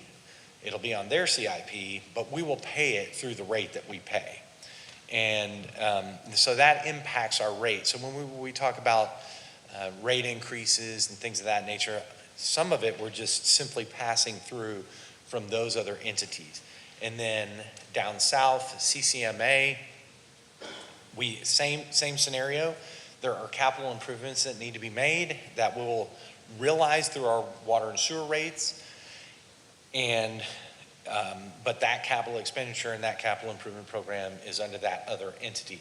So down south, we're already at a point where I think we're going to have to, since Cibolo has opted in to participating in that plant and taking on some of that capacity, we are likely to have to turn around and expand it right away, right, Larry? Okay. So that'll be something that will impact our rate, but CCMA will do the actual capital improvement. So another thing, we talked about this a little bit, but we'll be introducing council workshops, and these are right now, like we discussed before with y'all, we'll add these on the front end of a council meeting, probably from 5 p.m. to about 5:45, so we can break and then come back for council. These will be workshops where these are y'all's ideas that are generated that may end up having a fiscal impact and need to be rolled into the budget. And most appropriately, it's for all of y'all to kind of talk about and discuss and kick around and give staff direction on how to move forward or not move forward. And so instead of really just having to wait a couple of months until we get to the main budget, we don't want to wait too long, because if it's something that we need to get on and start doing either in the current fiscal year or start planning for, we want to have that feedback so we can get going. So these are y'all's initiated projects and discussion items, and we want to have the ability to incorporate it in the upcoming budget, so. I'd just like to mention a couple of things on the workshop. It is an agenda item, the workshops, so we are going to stick to what's on the agenda.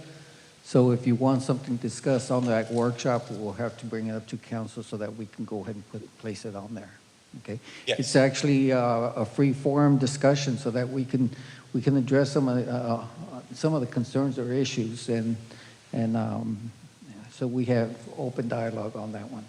So, yes, and to be clear, the reason why we're doing it this way is to keep us all legal, make sure we don't violate the Open Meetings Act, and make sure that you all have the opportunity to participate in the discussion. And yes, they are specific agenda items, and we can only talk about those agenda items. We can't have a free-flow discussion about other things. But if you have something, let us know, and we'll make sure that we get it on there. I've got a list of them on the next slide, but. Oh, you have a list of them? So you have a list of them. However, I was going to say, what would be helpful to your staff in terms of, let's just say I had an idea. Should I create a project sheet for you and your staff to better understand what was needed in terms of cost, or not? Like, we're going to be discussing something and nobody knows the true cost, right? Or good idea, bad idea, or what would your staff need? Or do I just have to convince 4 members of the city council and then everything else is worked out? So the idea would be is to talk about the concept and the idea and get a consensus or a majority of the council members to say move forward. Then we could do the research, and if you've got information that's helpful to that research, that would be awesome. But this is more of a forum to say, kind of get that consensus to say move forward or don't move forward, et cetera. So I think it's like the mayor mentioned, it's that kind of free flow discussion to talk about it. And I'll give you, looking at the list that I've got up here, there's been comments about moving on Main, possibly tweaking that or enhancing it. So putting that out there for discussion for the council to talk about, hey, I think we should do this, or I don't think we should do that, or it's y'all's opportunity to have that discussion. So I've listed items up here that have been given to me by council members, and you guys can, this list is, we're going to put all this on April 2nd, fully knowing we're not going to get through this list, because it's a long list and there are a lot of items on there. And we can schedule that out. Right now, the direction y'all gave me was to target once a month, and so we can do once a month until we work our way through the list. Taking them one by one, or if you say, well, we want to talk about item number 4 tonight, we'll talk about item number 4. But once we get resolution on each of them, obviously we won't put it on the agenda again. Yeah, council member, if you have something, the list, the agenda hasn't been posted, so you can go ahead and ask them, put it on the list. Let's have a discussion on it. We're limited to 45 minutes, so we may not even get through all these topics within that 45 minutes plan, but it will just continue for the next one. But we can certainly move the topics up based on concerns. I mean, it's not, our plan is to go in that order, but as you know, we can move it around. So to give you an example, some of the ones that you sent to me, we'll include that information in the packet so everybody can look at it and say, oh, I understand what they're talking about. And then you have the opportunity to explain why, what the program is, et cetera, conceptually. Yes, sir. I was just, if it was going to be helpful, I could probably provide some background information to sort of help speed up the deliberation or the discussion about the process versus me trying to explain all at one time, because it's not going to be absorbed. But absolutely. We'll take whatever information you have, sir. So this is kind of a list of topics. Obviously, we can't discuss them now because this is not, they're not posted as agenda items, but we intend to put this is kind of our initial list to work on. I'm going to turn it over to James. He's going to come talk budget and numbers with y'all.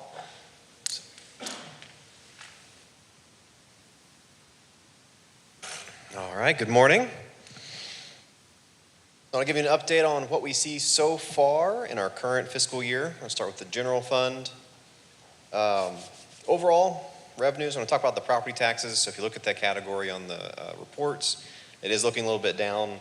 One thing that we had anticipated this last legislative session, that they would address the DVHS aid program. First, they thought we're going to fully fund it, but we were a little more conservative. At the very least, we thought they were going to increase their annual budget just by maybe a little bit, so they could give something a little bit more back to the communities. They left the allocation exactly the same as it has the past 2 years. So they're not handing out any more money in aid that they have in the last couple times we got it. We did anticipate them changing it a little bit at least, because that's what we've done in the previous years. They have upped the amount that they've done to aid folks, not by a whole lot, but by something. So there's only about $10 million annually that they put towards aid in this program. To give you an idea, Schertz, under their calculation, we're eligible to receive up to $3.2 million in aid. They only have 10, and they have to split that through everyone that qualifies for the program. So last year we got about just under $1 million back. We asked for, we were eligible for 2.5. We got about $1 million back. This year we're about 3.2, and they didn't up the money, so we'll probably still get about just under $1 million back, between $900 and $1 million. That's if there's no other communities that apply. So if the same communities apply, assuming they saw the same amount of growth that we did, we get about the same. But if new communities apply to that program, then everyone's going to have to split the bill, and the shares go down for each entity. So that's really about $600,000. We thought we'd get about 1.5, hoping that they'd at least increase their annual budget. They did not, and the majority of the overall impact on the revenues is coming from that area.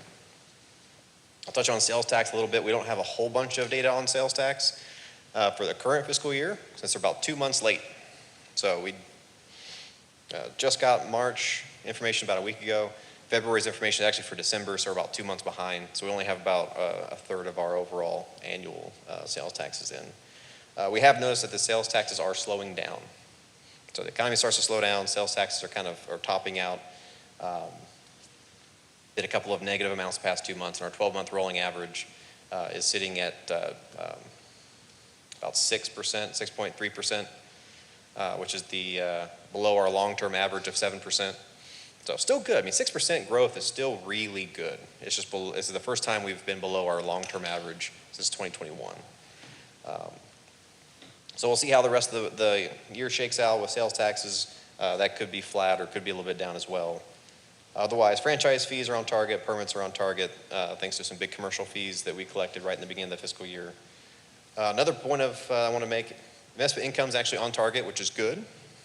A lot of the windfall that we saw this last fiscal year, the one we just concluded, was because of the investment income. So we got a huge jump in investment income as the feds were aggressively raising rates throughout that fiscal year and before. And whenever they do that, the amount that we get in income from that is very closely tied to it. Now they're at a sit and hold. So the rest of this fiscal year through September, I think we're going to keep seeing that same level of interest earned. It's going to hit our budget. We'll be fine. They have indicated possibly towards the end of the year, that last quarter, they could start lowering the rate. And that's when our investment income may start dropping a little bit. So we'll take that into account when we put together next year's budget as well. And then court fines are on target. They're still a little bit low, but we anticipated that, and they're kind of on target for what we budgeted. So overall revenues look like they're going to be down at this point in time about $600,000. We'll continue to refine those estimates over the next month with department heads and see if we can get a more solid number towards the end of the year. But this is a rough feel of how we're looking at right now. Expenditure side, you're looking at salaries and benefits, contractual and supplies, and then the capital. We'd probably be under budget by about $200,000 is what we feel safe looking at right now. Could be lower than that but our turnover is turning around, so that'll be, can't count on personnel to come in a whole lot under this year. So that could contribute to us being a little bit closer to our annual operating budget and having less savings at the end of the year. So overall, that's about 400,000, we would think, worse than what we originally budgeted. However, I've been mentioned last year, we had good windfalls from our investment income and our sales taxes. So last year, we actually ended up $300,000 better than expected. And then by the end of the year, we anticipate our fund balance to still be 500,000 or so above our target. So we're going to get close to that 26%. That was our plan when we set this budget, and we'll still be about $500,000 above that target. So we're still in a nice, safe area. So what I'm trying to convey is, yeah, we're seeing a little bit less on the revenue side. Our expenses aren't coming in under a whole lot at this point, but by the end of the year, we're still going to meet our target. Part of it's thanks to last year, but some of these slowdowns in the sales taxes, slowdowns in the investment income, and then we have the other quarter of class and comp that's going to impact us next year because we did it starting in January, so next year we'll have that full year of costs. We're going to take a very conservative approach kind of going into this next year when we craft the budget. And what that looks like, so we look on a 5-year forecast. So this is the year we just completed. This is our 23-24. This is where we are at right now. We'll see we have this jump in expenditures. This is about $1.2 million in roadway, one-time roadway allocation and an extra parks funding that we did. This is where our revenues, you kind of see our revenues are kind of flattening off, as I mentioned. So our revenues are about the same. We have a little bit more expenses. It's kind of one time. Again, that use up of expenses, that big hike, that was intentional to kind of get us down from where we were over here in our fund balance down to our target. So we have a policy that says our fund balance needs to be 26% of our annual operating expenses. And if it's above that, we need to make choices and decisions to get us back down to that.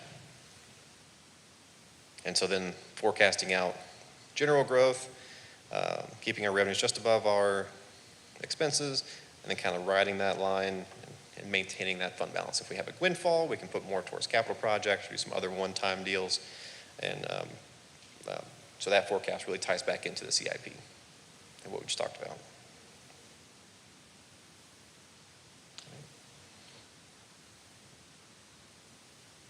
Water and sewer fund. A lot of acronyms that we have going around through there. So the water and sewer fund, we do collection of, and distribution. So distribution of water, collection of sewer. We don't treat or process any of the water. We don't treat or process any of the wastewater. And wastewater is another name for sewer. I like to still say sewer. Apparently that's not very accurate, or maybe it's a dirty term in the industry.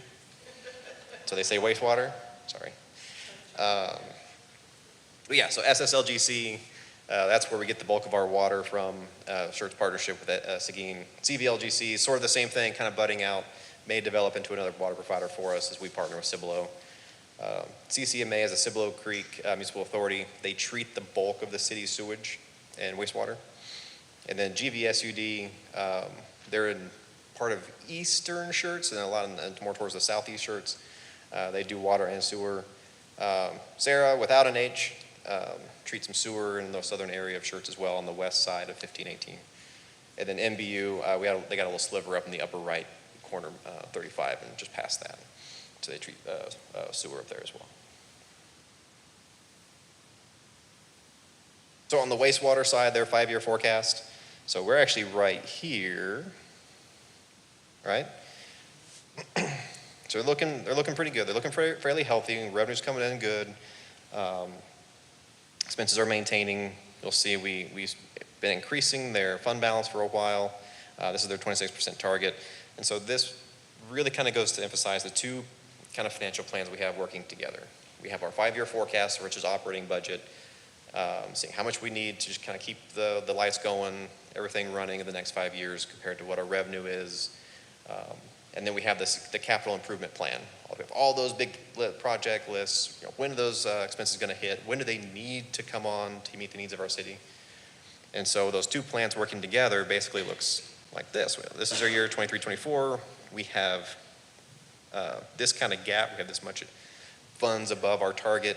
And so then we take that money, see, we're taking that big chunk of money out, and we're putting it into the CIP program to help fund those projects. So that's kind of how these two work together. So we make those plans and we allocate funds annually to try to put those into the CIP and take care of those projects. And if we identify that big kind of gap, either from revenue windfalls, maybe it was a really dry year, a lot of water was used, we brought in more money than expected, we can then take that windfall, throw it in the CIP, move some projects forward, or maybe reduce debt. Okay. Any questions over our current projections or financials or forecasts? Why is it 26%? That's, is the industry standard? That's just what the city council voted on in the past, or? It is voted on by the city council. It was recommended by staff. So the general accounting standards stay between like 3 or 4 months of reserves in the bank at any time. So it'd be 25 to 33%, 25 to 30 are generally accepted to be a healthy level and what we should target. At the time, 25% was the generally recommended amount, and we thought, you know what, let's do 1 more %. And so if we have an economic downturn, let's say, middle of the year, something happens, there's a crash, we have that 1% to kind of let us turn the ship, make adjustments, and not dip below the 25%. So we're really identifying that 25% as an emergency, like natural disaster type of event where something happens, we're not getting any money in, and then we can operate for 3 months just on what's in the bank alone. And then, but we want to dip into that just because of an economic recession, so we put another 1% on top just to kind of let us, turn the ship, as it were. We're a big organization, and we're government, so it takes a while to do some stuff sometimes. So we have a little bit in there to kind of, if something happens, it dips down, but it won't hit the emergency reserves. So. All right. And does it always having 3 to 4%, it always affects our bond rating? Yes. So having an adequate reserve definitely affects our bond rating. If they see something below 25%, we would get docked. Okay. Yeah. So we're always, always maintain above 25% to make sure what is our current bond rating? We are AA plus. That's the best, or what are we talking about? So AAA is the only rating higher for Standard & Poor's, and the only way we can get that is if we were the size of San Antonio. Okay. We have better, for a while especially, we had a better bond rating than the federal government. Okay. So we have a very good bond rating. All right, and so any gap in between the dotted line, the target, the 25%, and the orange line, whether it's the water and sewer fund or tax collection, we just switch it over into the CIP fund.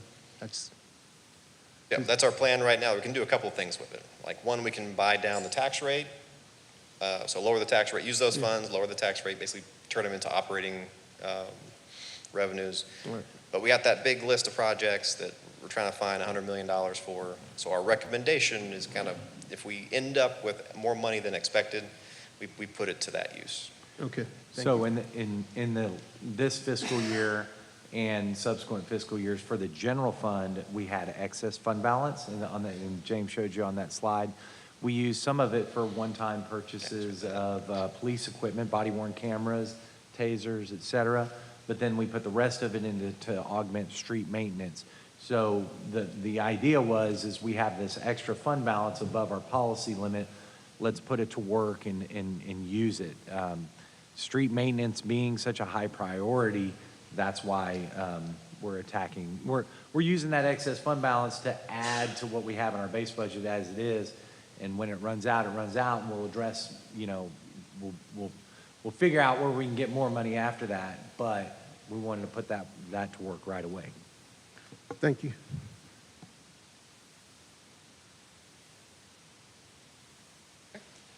And always let me know if you have any questions. Reach out through Steve or Sarah, and then if you have any questions over the financials or how the reports are doing, I can provide y'all some up-to-date information.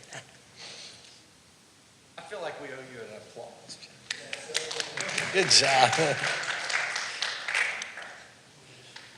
So just some of the other initiatives, these are kind of budget related, finance related. Some of the things that were listed this last year, that are completed or in progress right now, that are enhancing what we're doing, what James does, as well as what we do organizationally, or to say augment revenues.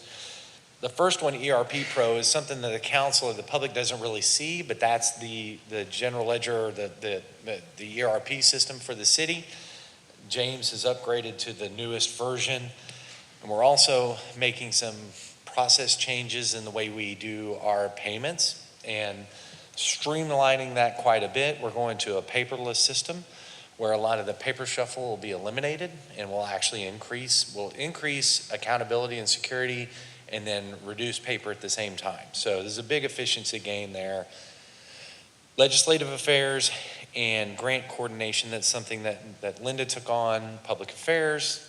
And I'm listing it here because the idea is that we can get more involved with the state legislature and hopefully, it ends up being protect ourselves mostly these days, but areas where it was brought up about the HOT tax and making sure that we have those relations in place to where we can, if there's something we need to shepherd through, we have dedicated resources towards that. And then grant coordination, obviously we want to try and increase the amount of grants that we receive from higher levels of government. And these are shown on here because we may need to put some resources in those areas to make that happen. Linda's small staff, right? So we may need to add there. But the benefit is that we would get something in return for it. The operating budget document was upgraded and submitted for the GFOA award. And as we talked about a lot today, is the CIP document will be something that we utilize going forward. And then also we did the popular annual financial summary report, which is a collaboration between finance and public affairs. It'll be submitted to the Government Finance Officers Association for their awards program. It's more of a glossy look at our performance, and it's something that'll be produced once a year. So going forward, the goal that we have to keep y'all informed and the public informed for the status of our finances, et cetera, is doing either a monthly or a quarterly financial summary report, something that James would come up and present. It's very much a dashboard type look at the budget, but to be more deliberate and periodically come and report to y'all. And then also a comprehensive financial management policy, which was both of those were on the list last year. It's just we're still working towards those. And that is all that we have in the PowerPoint, and this is the opportunity for discussion. Yes, ma'am. I don't know how many people are aware of this, but TML, right before legislative session, has a policy summit where cities can bring bills forward to see if TML would actually either support and push through or just offer support. Endorse. Yeah. And so this year, being president-elect, I have the option of putting names for it. And since I know that Linda is coming up as our legislative affairs, I have put her name in the list to be one of the people, and I've also asked Sarah, so it's August 12th and 13th to come and participate. It's like a day-and-a-half event, and it's a full day of just that, all cities coming together, figuring out what they think they're going to come back and push with and what we want as cities. So if there's anything that we think we need as an individual city that works with other cities, even for NEP, we can put that together and then we can have that discussion with TML and the other cities to make sure that we're all on the same page. And I'll be there as well representing TCMA. Okay, so we're going to have a whole crew there. All right, thank you. Questions, discussion, correction? Well, we appreciate y'all very I just want much. to say that, I think we're heading in the right direction. I especially like the grant, the portion that you have with the grant and legislative updates. It's very important, getting to know our legislators and the impact Linda's going to have when she talks about what the needs of the city are, so that we can, they can help us with not making it harder for us to run a city, but also maybe even have some appropriated funds coming down this way. I think we're headed in the right direction. And I will say this, and just as commentary, coming into the new session. Having testified a number of times at the legislature, I think the greatest impact is when the mayors and city council members come and testify and support their cities. They tend to listen more so than to staff or to lobbyists. And so I would encourage relationship building among our council as well at our electeds at the state level. And so we'll have that conduit and have the ability to go and see them in their office as well as testifying hearings. Question? So TML gave a legislative update. Do we ever get a legislative update from, who did you say? Who's our legislative representative for the city of Schertz? Linda, but TML does one, and they kind of make it very concise so that we know what's happening during the legislative, but you mind? No, absolutely. Thank you. So with TML, when legislation come in, they have their own legislative attorneys. They go through the bills, they tell us what's in the bill, they send that out every Friday. They will send that to your email so you know what bills they're looking at, what have changed, which ones they're fighting, which ones they need people to. They tend to send an email out and say, hey, we need you to call your representative and those kinds of things. So that way, Linda doesn't necessarily have to send that out. They will send it out, and if there's something she wants to focus on, then she can, I guess, possibly send that out. But typically, TML has a whole staff that deals with that during the legislative session to keep us aware. They sift through the 9,000 bills that were filed this year and really kind of distill it down to stuff that affects cities. And then they blast it out to the cities, and it's categorized, and et cetera. Every Friday, and then throughout the legislative session, every few months, they will do a legislative webinar. The city of Schertz, we typically go with the city of Schertz, Cibolo, and Live Oak. We take turns paying for the webinar, and we go to each person's city hall, and that's what we've done in the past, and sit and watch the legislative update so that we know what we need to focus on. The other thing that I found helpful when I did it last year was and I'm going to try to encourage more to come, and as a council member, you can do it as well. I found that sometimes they don't always listen to us as elected officials, because sometimes they go, oh, you're just a legislative elected official. But I was able to get 6 residents in the last legislative session to make phone calls and do emails. And so I'm trying to get the same thing and increase that, and trying to get that over all of the state so that everybody has some more power, so we can go in and say, this is bad for our city, and here's why.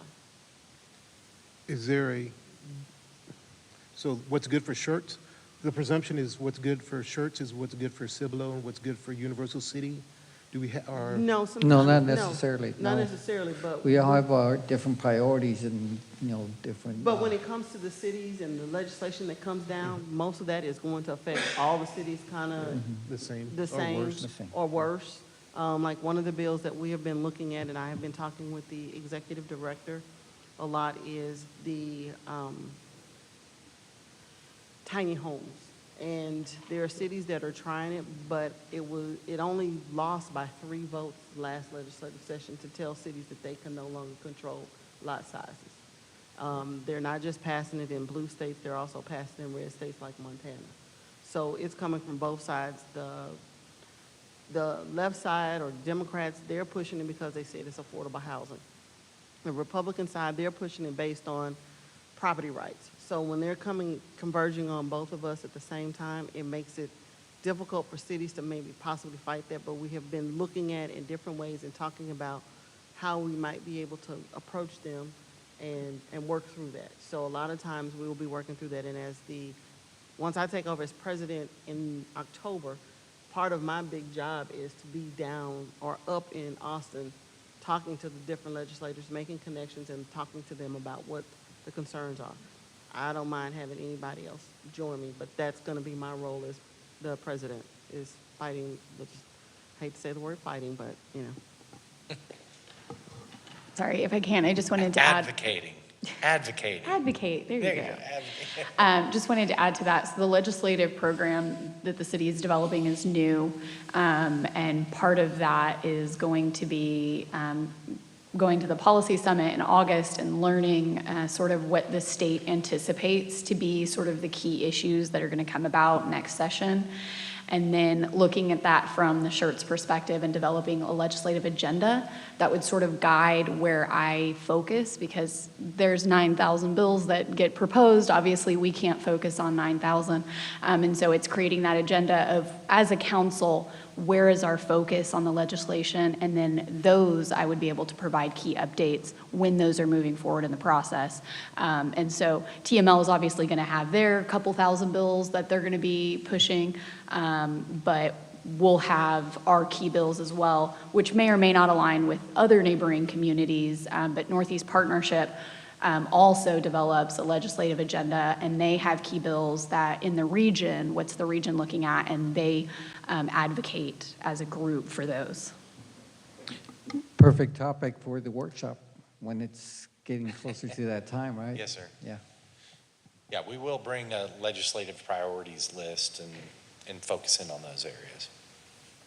And, it's important too, during the interim, right? Because they meet every other year, to start building those relationships and those connections with the elected representatives, but also their staff as well, because that's the key to connecting with them. So. Good. Any other questions?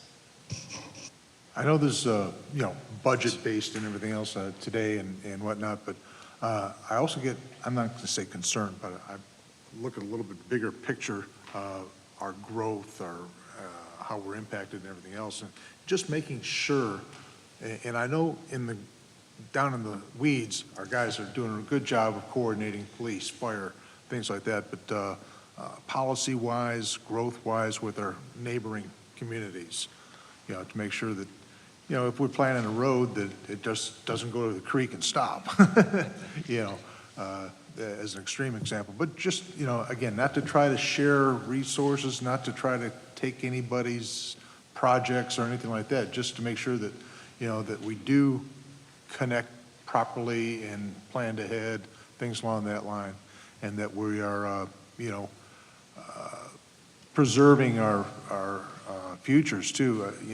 We're talking about the projects up in the north, APZs and whatnot, and how, Schertz wants to do the right thing, keep everything out of the APZs, and some of our neighboring communities don't seem to give a rat's about it. So, again, it's kind of a legislative thing, but at a local level, very local level, and it affects our budget and everything else. What are we going to do with our money, and how are we going to spend it? No, you make an excellent point, and I just got to say kudos to our staff.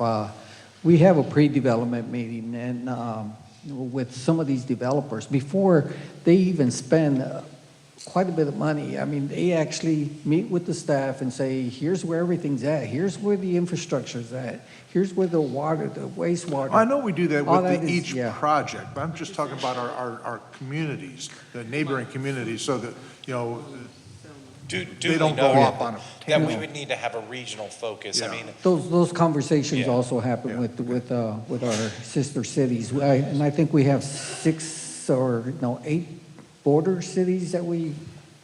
Oh, yeah, Some- I know, and that's why I seven, say yeah. that, because we're not, it isn't like we're just up against, one county, 3 counties, 7 cities, Yeah. No, and so, and the base, so. yes, sir.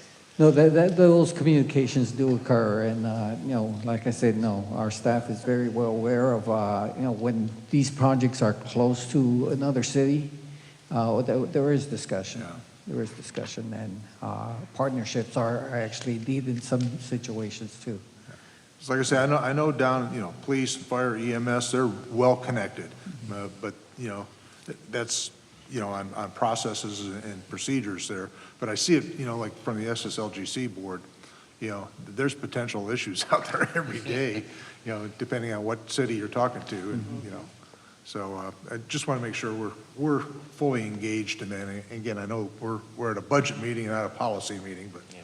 Well, duly noted, and Yeah. yes, sir, it's a good point, and it is something that we need to keep focused on. All right, any other questions? Staff, are we good? Okay, well, thank you. We'll leave it up to you to close the meeting, Mayor. Any other comments? I mean, this is a quick, easy, quick meeting for Friday. And it is, any comments? No, no. Staff, any comments, issues? No. Well, it's 10:58. We stand adjourned. Thank you. Thank you for the Thank you. information.